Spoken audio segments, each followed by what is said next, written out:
এর আগে আপনি একবার আপনার বক্তব্যে বলেছিলেন বাংলাদেশের দুটি দেশপ্রেমিক শক্তি আছে, জামায়াত ইসলামী এবং বাংলাদেশ সেনাবাহিনী।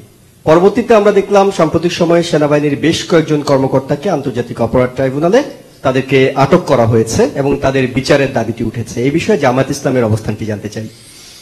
আমার আগেরটা একটু সংযোজন আছে। আমি বলেছিলাম যে পরীক্ষিত দেশপ্রেমিক শক্তি।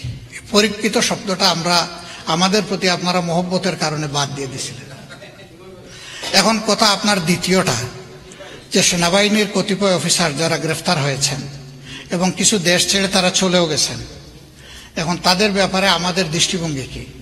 শুধু তাদের ব্যাপারে না, যারা যে কোনো ধরনের ক্রাইম কমিট করবে, সকল পারপিট্রেটর, তাদের বিচারটা স্বচ্ছ হোক, ন্যায়সঙ্গত হোক, এবং সেই বিচারে যারা ভিকটিম ফ্যামিলি তারা তাদের ন্যায় বিচার পাক, এটা হচ্ছে আমাদের দাবি। এখন তিনি সেনাবাহিনীর সদস্য হতে পারেন, অন্য কেউ হতে পারেন, আলাদাভাবে সেনাবাহিনীর প্রতি আমাদের কোনো ব্যাপার নাই। আর এটা কোনো বাহিনীর ব্যাপারও না।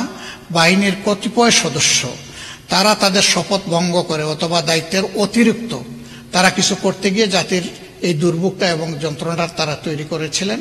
এখন যে কেউই এই দেশে অপরাধ করবেন, কেউ আইনের কাভারেজের বাইরে থাকা উচিত না।